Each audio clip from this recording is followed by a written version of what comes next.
Cristianismo y ciencia. Dicen que los creacionistas somos fijistas. ¿Pero qué significa ser fijista? La inteligencia artificial generativa de Google afirma que el fijismo es una idea que sostiene que las especies han permanecido esencialmente invariables desde su creación, sin evolucionar. Dice que las especies, según esta teoría, son inmutables tal y como fueron creadas. Las fuentes de esa afirmación son Wikipedia y la RAE. Y la tercera fuente es de un colegio cristiano de secundaria. ¿Por qué tomarían a un colegio de secundaria como fuente? Sin embargo, dice lo siguiente. Actualmente en Estados Unidos, los seguidores del fijismo intentan que sea enseñado en las escuelas en igualdad de condiciones a la teoría de la evolución. Sin embargo, desde un punto de vista científico, el fijismo no tiene hoy ninguna credencial, siendo radicalmente rechazado por todas las ciencias que aceptan la teoría de la evolución como base. Por otra parte, según ChatGPT, el fijismo es una teoría que sostiene que las especies son inmutables, es decir, no cambian a lo largo del tiempo, y que esta idea se opone al evolucionismo.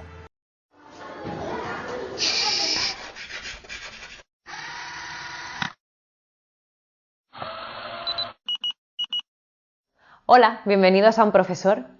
Vamos a hablar de la evolución y concretamente vamos a hablar de la única teoría a día de hoy que sostiene que los seres vivos no provenimos todos de un origen común, sino que por lo contrario nos ha creado alguien, nos ha creado un Dios.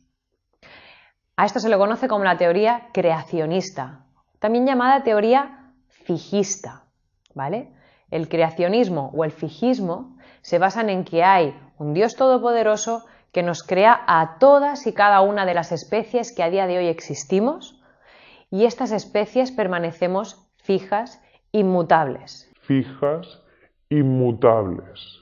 Y este mal entendimiento sobre el Génesis es una de las razones por las cuales las personas rechazan el creacionismo. Incluso, da pena que haya centros de educación cristianos que incurran en esta mala interpretación sobre el Génesis. Pero ¿qué pasaría si te digo que el fijismo no es un concepto bíblico? ¿Qué pasaría si te digo que te puedo demostrar con la Biblia misma que las afirmaciones anteriores son erróneas? ¿Qué pasaría si te digo que los creacionistas no somos fijistas y que esa etiqueta obedece a un gran malentendido? El fijismo es una idea falsamente atribuida a la Biblia, porque en realidad fue desarrollada por Aristóteles y Platón. Déjame mostrarte lo que realmente dice la palabra de Dios.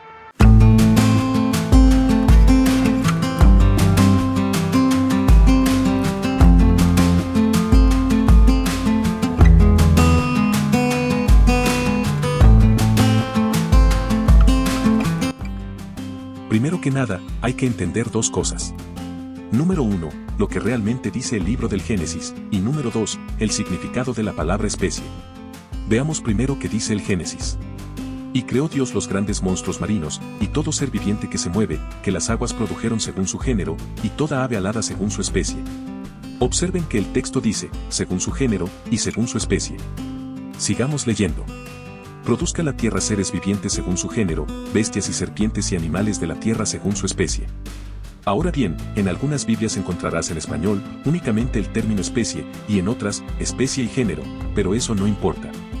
Hasta aquí, parece que efectivamente la Biblia dice que Dios creó a todas las especies para que se reproduzcan según su especie, y por lo tanto, la conclusión inevitable es que las especies son inmutables. Ahora, quiero que me acompañes a ver el significado de la palabra especie. Consultemos entonces ChatGPT. Dice, existen varias definiciones del término especie, y cada una se utiliza en distintos contextos científicos, dependiendo del tipo de organismo y de las herramientas disponibles para estudiarlos. A continuación, te explico las principales definiciones de especie.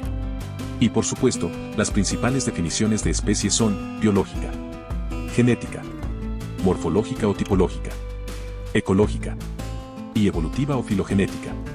Y adicionalmente dice, hay al menos 20 definiciones formales de especie propuestas por biólogos. ¿Ya lo vas entendiendo mejor? Los chatbots de inteligencia artificial como ChatGPT son solo apps o interfaces, no son infalibles, no son entidades sobrenaturales con un conocimiento absoluto que trasciendan el espacio y el tiempo. Todas las inteligencias artificiales son desarrolladas por el hombre, empleando enormes bases de datos seculares, son ciencias de la computación con combinaciones de algoritmos. Por eso ChatGPT dice que los creacionistas son fijistas y al mismo tiempo reconoce que el término especie tiene muchas definiciones. La obvia contradicción se debe a que las bases de datos sobre el fijismo son seculares o son interpretaciones secularistas y no toma en cuenta una explicación creacionista.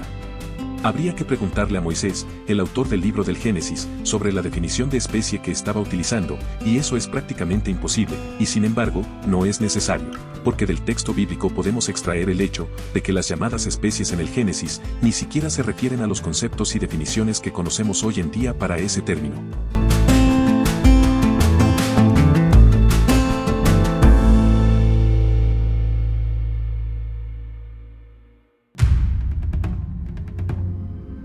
Este estudio adjunta un enlace a un blog en donde se enumeran una lista con 26 conceptos distintos de especie. Así es, lo escuchaste muy bien, es un estudio que adjunta un blog. El estudio dice, existen alrededor de 30 conceptos de especie en la literatura. El número exacto depende de lo que se considere un concepto completo o reconocido. Y en ocasiones un comentario o una definición en la literatura puede no considerarse un concepto o no haber sido incluido en el canon de conceptos de especie oficiales. Y también depende de dónde se traza la línea entre conceptos similares o casi idénticos. Por lo tanto, la siguiente lista de 31 conceptos de especie no es exhaustiva ni la única forma de enumerarlos. Bueno, creo que ustedes ya van entendiendo el problema. No hay una única definición para el término especie, ni siquiera es un término objetivo. Una especie puede significar muchas cosas.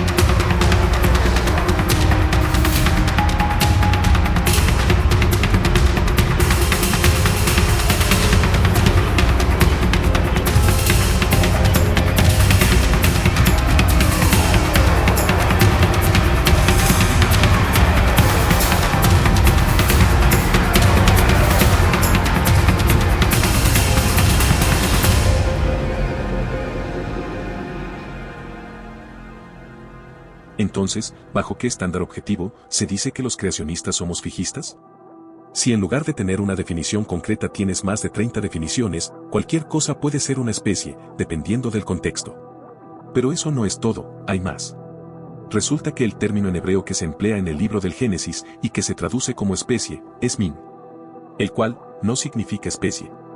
Aunque se traduce como especie, su significado es tipo o clase. Por esa razón, en algunas Biblias se emplea también la palabra género, y la palabra género no es lo mismo que especie. Por si no lo sabían, el Génesis fue escrito más de 3000 años antes de la clasificación de las especies y la taxonomía de Linneo. Así que el texto correctamente traducido al pie de la letra sería: luego dijo Dios, produzca la tierra seres vivientes según su clase, bestias y serpientes y animales de la tierra según su clase. Y fue así. E hizo Dios animales de la tierra según su clase, y ganado según su clase, y todo animal que se arrastra sobre la tierra según su clase. No estoy diciendo que la Biblia esté mal traducida, pero es importante tomar en cuenta que el significado de las palabras cambia con el tiempo. Por ejemplo, del Nuevo Tesoro Lexicográfico de la Lengua Española, en 1726, la palabra azafata tenía otro significado. Y un avión en 1611 no era lo que hoy entendemos por esa palabra, ni siquiera los aviones y azafatas que conocemos hoy existían en 1611. Tampoco existe problema alguno con que Génesis se traduzca con la palabra especie, pero hay que tener en cuenta el contexto lingüístico, histórico y temporal del lenguaje. Dios prometió preservar su palabra, no el lenguaje, ni el significado de las palabras, y por esa razón hay que escudriñar las escrituras. La pregunta ahora sería, ¿qué es una clase? Las clases bíblicas están muy relacionadas con la baraminología, que se construyó a partir de las raíces hebreas, bara, que significa crear, y min, clase. El término baraminología fue acuñado por el botánico estadounidense Frank L. Marsh en su libro de texto de 1941. Hay varios tipos de baraminología. Tenemos los holobaraminos, monobaraminos, apobaraminos y polibaraminos. Los holobaraminos es un grupo completo de formas de vida vivas y extintas que se entiende que comparten una relación genética por ascendencia común. Los monobaraminos es un grupo que contiene solo organismos relacionados por descendencia común, pero no necesariamente todos ellos. Los apobaraminos es un grupo que consiste en la totalidad de al menos un holobaramino. Puede contener un solo holobaramino o más de un holobaramino, pero debe contener la totalidad de cada una o más holobaraminos dentro de ella. Un polibaramino es un grupo que consiste en parte de al menos dos holobaraminos. Puede ser cualquiera de las numerosas mezclas que podrían contener holobaraminos, monobaraminos, apobaraminos y especímenes individuales. La baraminología postula que la especiación resulta naturalmente de la recombinación genética utilizando rasgos genéticos existentes. No es necesario crear nuevos rasgos ni genes, lo que elimina la necesidad de millones de años para que se acumulen las ficticias mutaciones beneficiosas. Te lo voy a explicar de otra forma, y te voy a poner un par de ejemplos para que lo entiendas mejor. En Génesis 2:19-20, se nos dice que Dios llevó a toda bestia y ave de los cielos y a todo ganado del campo para que Adán le pusiera nombre. ¿Pero qué tipo de nombre les puso Adán? ¿Un nombre común o un nombre científico? Los nombres científicos o de especie son binominales y surgieron después del siglo XVIII por el trabajo de Carlos Linneo. Carlos Linneo en 1758 escribió su obra Sistema Natura y a partir de ese trabajo se comenzó a designar y clasificar taxonómicamente a los seres vivos en distintas categorías. Y una de ellas es la categoría de especie. Ahora, ponte a pensar. Si entre el Génesis y Linneo hay más de 3000 años de diferencia, entonces Adán solo habría usado nombres comunes. Así que Génesis no puede estar utilizando los nombres binominales ni las definiciones y conceptos de especie que surgieron después del trabajo de Linneo. Es cuestión de sentido común. Te voy a dar un par de ejemplos. Esto es una salamandra, pero salamandra no es un nombre de especie, salamandra es un nombre común. Hay más de 800 especies de salamandras. Esta especie en particular de salamandra se llama Cryptobranchus alleganiensis, nombrada y clasificada taxonómicamente en 1803. Por lo tanto, es imposible que Adán, 3000 años antes, la hubiese llamado con el nombre de Cryptobranchus alleganiensis. Adán no le puso ese nombre, él las llamó por su nombre común, salamandras. Y aunque existen muchas variedades y tamaños de salamandras, clasificadas en muchísimas especies diferentes, los evolucionistas consideran que las variedades de salamandra representan cambios evolutivos. Aunque usted no lo crea, para los evolucionistas, una salamandra que proviene de otra salamandra es evolución. Todo lo contrario, la evolución debería ser capaz de explicar y demostrar que las salamandras provienen de algo que no era una salamandra, pero lo cierto del caso es que todas las salamandras tuvieron un antepasado en común, y ese antepasado en común era de su misma clase, o sea, una salamandra. No existe evidencia fósil, ni tampoco un mecanismo genético, que explique que las salamandras provengan de algo que no era una salamandra. Y esta es una razón más, del por qué es imposible que el libro del Génesis esté hablando de especies, por lo que es incorrecto relacionar el texto bíblico con cualquiera de las más de 30 definiciones actuales de especie. Reitero, son nombres, conceptos y definiciones que aparecieron más de 3000 años después del Génesis, así que decir que los creacionistas somos fijistas es caer en un error conceptual y en una falacia temporal. Adán no llamó a estos animales como Ecusferus, ese nombre de especie surgió hasta 1785.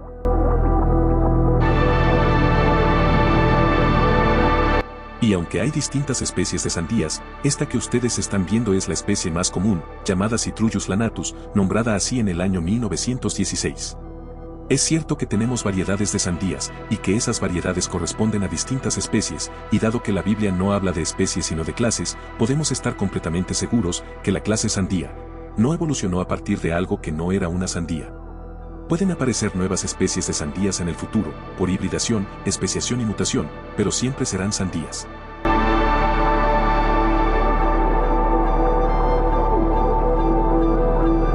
Esta población en particular de mariposas se llama Conepteryx rhamni. Ese es el nombre científico o de especie que se le asignó a esta población de mariposas hasta el año de 1758, pero una cosa es el nombre común y otra muy diferente es el nombre de especie. Y sin embargo, las mariposas tienen más de 180.000 especies. Todas las mariposas tuvieron un antepasado en común, y ese antepasado en común fue una mariposa. No importa si aparecen variedades desconocidas y extintas en el registro fósil, o si en el futuro aparecerán nuevas variedades de mariposas por recombinación o duplicación, siempre serán mariposas. En cambio, los evolucionistas creen que las mariposas evolucionaron en millones de años a partir de una procariota del Precámbrico, creen que la evolución es Pokémon. ¡Quiero ser tu fuerza!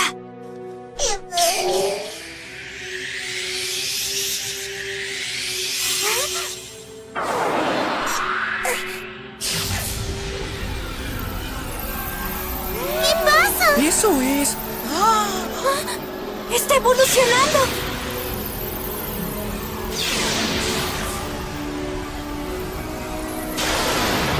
¡Sylveon! ¡Un Sylveon! Y sin importar el montón de definiciones contradictorias que tiene el término especie, las mariposas no provienen de algo que no fuera una mariposa.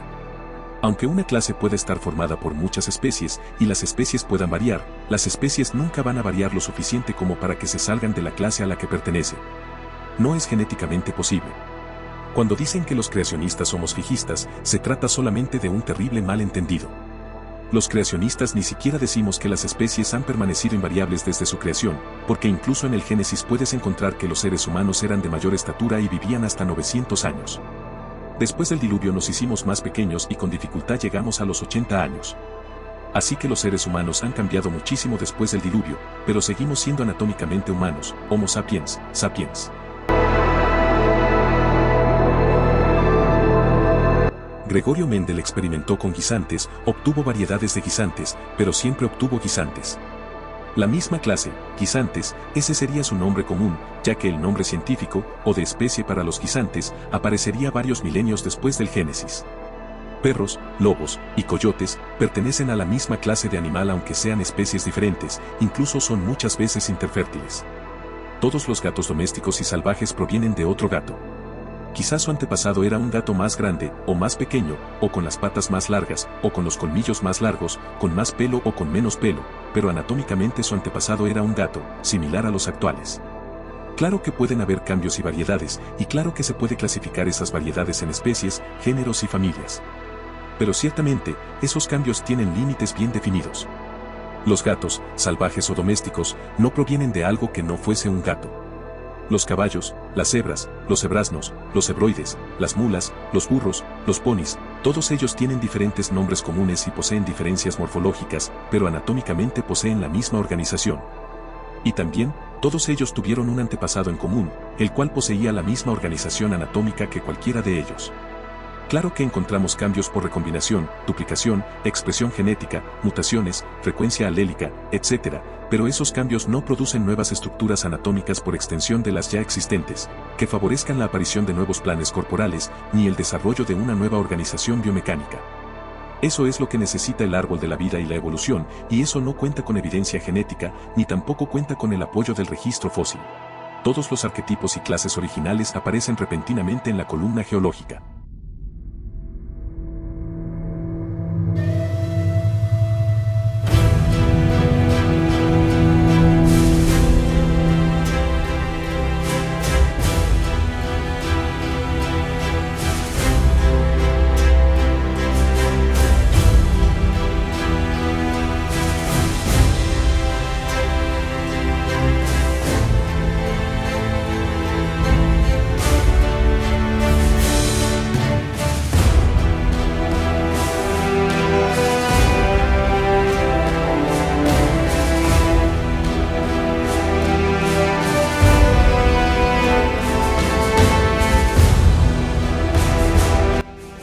Cuando escuches hablar sobre especies, recuerda que aunque en el Génesis se traduce como especies, el término original no corresponde a ese concepto a como lo entendemos hoy.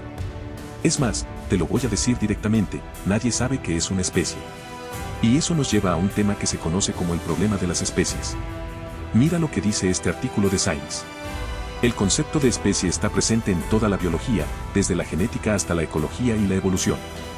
Sin embargo, los biólogos no han logrado ponerse de acuerdo sobre qué es exactamente una especie. La definición clásica es la de un grupo que no puede cruzarse con otros grupos. Sin embargo, muchas especies aceptadas, si pueden hacerlo biológicamente, simplemente no lo hacen en la naturaleza. Por ello, los investigadores están buscando otras definiciones, bajo rubros como definición de grupo genotípico, especie ecológica, especie evolutiva, y en un intento de sintetizar las definiciones, el concepto de especie de cohesión. En otras palabras, estas mismas personas que dicen que los creacionistas somos fijistas, no saben definir qué es una especie. Todas las críticas hacia el creacionismo y la Biblia están basadas en un profundo desconocimiento sobre la biología, la paleontología y, muy importante, las escrituras.